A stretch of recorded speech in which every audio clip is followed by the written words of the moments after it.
요즘도 맞고 사는 사람이 있냐고요? 보통 다들 시시해서 모르는 경우가 많지만 가정폭력은 지금도 굉장히 빈번하게 발생하고 있습니다. 오늘은 가정폭력을 당하고 있는 아내분들이 당장 무엇을 해야 되는지 거기에 관해서 말씀드리도록 하겠습니다.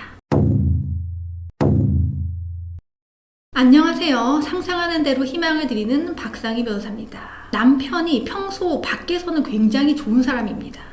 돈도 잘 벌고 사회적으로도 지위가 높고 교육적인 수준도 높고, 그런데 술만 마시면 집에서는 돌변하는 사람들이 있다는 사실 많이들 모르고 계시는 것 같습니다. 보통 가정폭력이라고 하면 무식하고 못 배운 사람들이 많이 일으킬 것 같지만 실상은 그런 것과는 무관하다는 것이 참 중요한 시사점인 것 같습니다. 오늘은 제가 사례를 곁들여서 말씀을 드리도록 하겠습니다. 결혼 생활 초반부터 남편이 술만 마시면 집에 와서 아내를 상대로 주먹을 휘두르고 발로 차고, 그 부위는 팔, 다리, 복부 가리지 않고 얼굴도 서슴지 않습니다.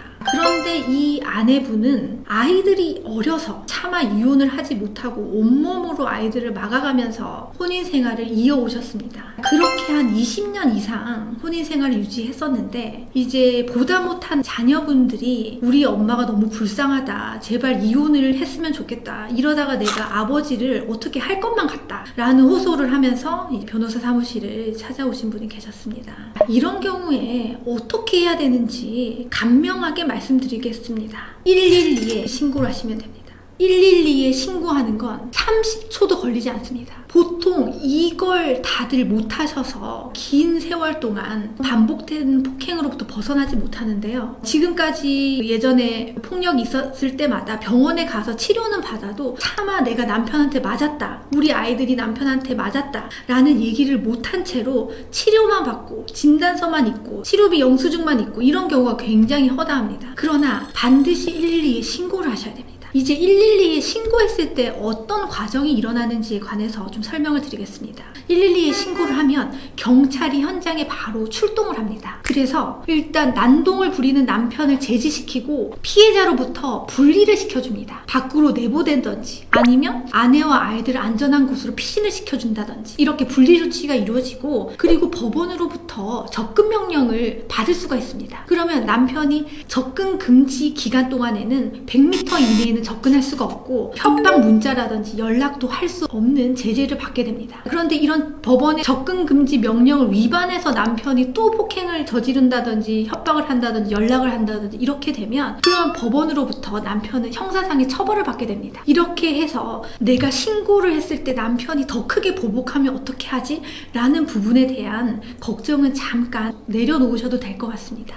그리고 신고를 망설이는 이유가 뭐냐면 내가 과연 아이들이 있는데 남편과 이혼을 하는 것이 맞는가, 남편을 전과자로 만드는 것이 맞는가에 관한 고민이 상당히 깊다라는 것입니다. 그런데 가정폭력의 특징은 아주 반복적이고 상습적입니다. 이게 무슨 얘기냐면 가정폭력이 굉장히 혼인 초기에부터 발생을 하는데 이때 제대로 대처를 하지 않으면 가정폭력의 수준과 발생 빈도가 더 걷잡을 수 없는 수준이 되어버립니다. 어차피 이 사람은 내가 아무리 노력을 하고 비를 맞춘다고 해서 나한테 폭력을 행사하지 않게 되는 게 아니라는 겁니다. 나의 노력으로 해결될 수 있는 부분이 아닙니다. 그럴 때는 법률의 힘을 빌려서 도움을 요청하는 게 굉장히 중요한 부분입니다. 형사사건이 발생하게 돼서 남편에 대한 수사라든지 처벌이 이루어질 텐데 이러한 증거 자료가 있으면 이혼소송에도 이걸 같이 사용할 수가 있습니다.